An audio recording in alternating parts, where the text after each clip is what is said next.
It's crazy because obviously he's so good, but he does the victory party before the fight. He is already acting like he's won the fight. And to me, it felt like, and I want to get your thoughts, but to me, it felt like he overlooked Justin Gaethje. The game plan just was not a good game plan. And even in the fight, we saw some, I feel like, mistakes being made. Like Ilia, right in that freaking eye, the right eye in the orbital area. And I think, and I'm not saying I'm right, but I think that started the downfall because every single time that he get hit in that eye, I think maybe he got both his orbitals broken. I don't know, but I know that it looked very painful because the way he did this, right after he started doing this, the whole... Of everything packed into this breakdown, there's a single detail that nearly the entire audience blew right past, and Javier Mendez zeroes in on it without hesitation: that early damage to the eye. He paints the picture vividly. The very first punch of real consequence that Justin Gaethje threw, an uppercut tucked inside the clinch, slammed clean into the orbital bone wrapping Ilia Topuria's right eye. And you've got to grasp why this matters, because we're not talking about a little cut man dabs away on the stool between rounds. To Mendez, this was the precise instant the wheels started coming off. A fracture that hinted at something far deeper and more systemic right from the opening exchanges. Trained eyes catch things the casual viewer never will, and Mendez watched Topuria flinch and favor that eye again and again, round after round, a giveaway that all but screamed searing pain and blurred vision. Keep in mind, Mendez has stood in countless corners beside fighters whose orbital bones cracked in the middle of a war, so when he reads it this way, it lands with real authority. He breaks down how that kind of damage unleashes a relentless grinding wave of pain that absolutely guts your ability to perform. But, give credit to Justin for being able to weather that horrendous barrage of strikes that he was taking and to come back after that. That was pretty amazing on Justin's part, to be honest with you, because I don't know of too many fighters that could have taken that kind of beating that he was giving. I really don't. So, just one of those shots would have finished most fighters. And this is exactly where it turns gripping, because that one observation flips the entire narrative on its head. All of a sudden, this stops being a simple story about runaway ego and becomes the story of a man fighting through brutal physical hardship from the opening bell. Sit with what that actually implies. Might a damaged orbital bone account for some of those baffling tactical blunders? Might it explain why Topuria couldn't close the show on Gaethje in the moments he had him rocked? Now, Mendez is careful to stress this isn't a built-in excuse, but it's a crucial piece of the larger picture, one of those invisible wars waged inside the cage that the audience almost never gets a window into. The drag an injury like this places on a fighter's capacity to carry out a plan is simply enormous. Which forces the question, could that early wound to the eye be the real, buried explanation behind why Topuria fell apart? It's just such a shocking upset. One of the biggest things is, this changes everything in the division, but also this Islam Makhachev fight, man, like this is just completely out the window now. The welterweight, him moving up to welterweight, him fighting Islam Makhachev. One of the things I noticed in there was the size difference. Like Justin Gaethje looked much bigger. But Mendez is far from finished, and his take on the overconfidence Topuria carried into this matchup runs much deeper than a routine autopsy.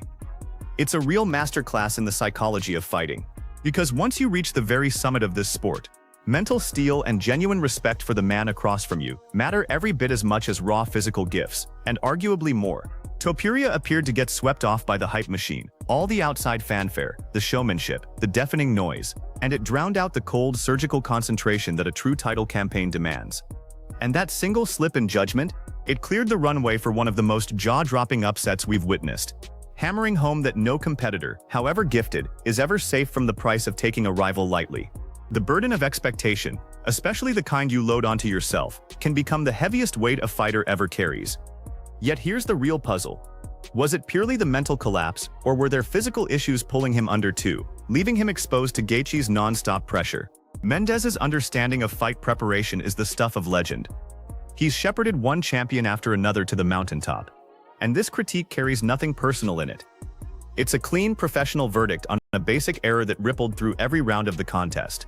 Yeah, no, not at all. I'm not disappointed at all. It's in God's plans, We just go along with whatever God plans for us to do, and it just means that we move on forward. And let's face it, Islam Makhachev, he has plenty of challengers in the welterweight division. Now let's turn the lens onto the other guy in there, because Mendez swings his attention over to Gaethje's nearly inhuman resilience.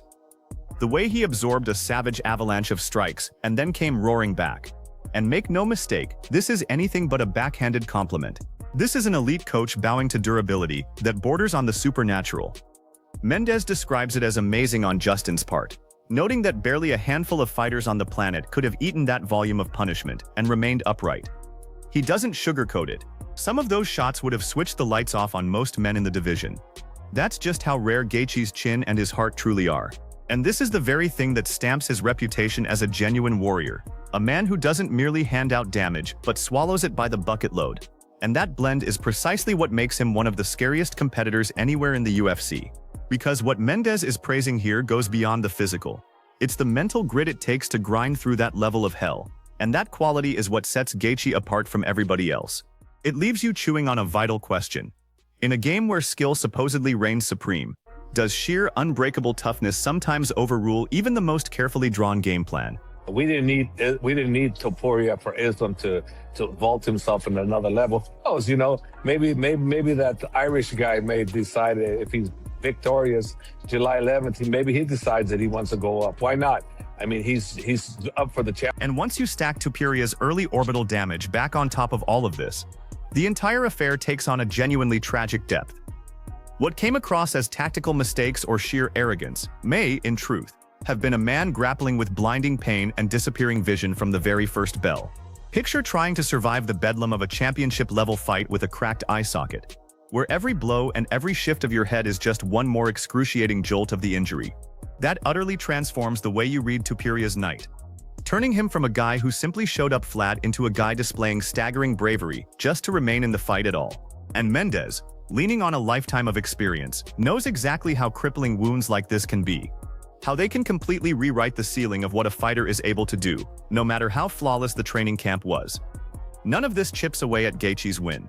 He earned every bit of it, but it sketches a fuller and more truthful portrait of the uphill battle Topuria was waging. It also drives home the raw savagery of this sport, where a single perfectly landed punch can flip everything in the blink of an eye. Not just the round, but conceivably an entire career. He brings so much to the table that if I had to want a wish list, that's the one, because I want to get that one. I want to get that one again. Now here's where things get truly compelling, because Mendes tackles the obvious question nobody wants to dance around. Topuria's defeat upends absolutely everything inside the division. And the first casualty is that endlessly hyped super fight between Topuria and Islam Makhachev, a bout that's now stone cold dead. This essentially cements what Dana White has long suggested without ever spelling it out. Super fights are something you earn, and a loss of this magnitude, landing right after that enormous White House spotlight, lets all the air out of the story. But then Mendes tosses in a detail that would have shadowed any Makhachev clash anyway: the gap in size. He points out that Gaethje looked clearly the bigger man in there against Topuria, which instantly makes you wonder how on earth things would have unfolded against Makhachev, who's a true welterweight. It hints at a punishing challenge Topuria would have run into, no matter how he fared with Gaethje. The way Mendes sees it, the jump up to welterweight and a showdown with Makhachev was always destined to be an uphill grind, not purely on skill, but on raw physical scale. And just like that, the upset wires itself directly into the UFC's roadmap, effectively slamming the door on Topuria's superfight ambitions for the time being. The route to Makhachev just stretched a whole lot longer and grew a whole lot steeper, assuming it even remains open at all. Stay away from countries, stay away from religions, stay away from families, you know, be a real man and talk about the fighter, you know, even talk about me. It's great. I'm open game, you know, fighters are open game. Then leave the other people that have no business to do with what your profession is. I totally despise that. And just like you know, like with Hackett. So that carries us over to Makhachev's camp. And Mendes's answer, when he's asked whether he's let down that the Topuria fight is off, is bluntly conclusive. Not in the slightest. It's an outright dismissal of the notion that Islam ever required Topuria for some defining chapter of his career. And Mendes frames it the way that team always has. It's in God's plans. A composed, almost peaceful acceptance of whatever lies ahead. More to the point, he stresses that Makhachev has no shortage of challengers waiting for him in the welterweight ranks. They never needed Topuria to launch Islam to the next tier. The takeaway couldn't be plainer. Islam's path forward is entirely separate from Topuria's, and his standing as the pound-for-pound king doesn't ride on any one rival. So it recasts the whole conversation. Topuria's loss is Topuria's problem to carry, not Islam's. and it quietly lobs the ball straight back into Dana White's lap, challenging him to dig up an opponent of comparable scale now that the Topuria card is off the table. Which leaves you asking, if Topuria is no longer the prize, then who exactly is? For my money, I'd lean toward Islam every time. 3-1, my opinion. Not saying Max doesn't have a chance, because that'd be baloney, because look what he did to Gaethje. You know, but I'm just favoring. If I had to favor him, And this is the moment Mendes unloads the genuine bombshell, because the answer just might be a name far bigger than anyone saw coming. Maybe, he suggests, maybe it's that Irish guy, provided he gets his hand raised on July 11th, openly dangling the idea of a fight with Conor McGregor. And just like that, the vanished Topuria Superfight gets swapped out for an even grander potential spectacle. Mendes is almost mischievous about it. Why not? Conor's game for the challenge, so they'd be game for it right back.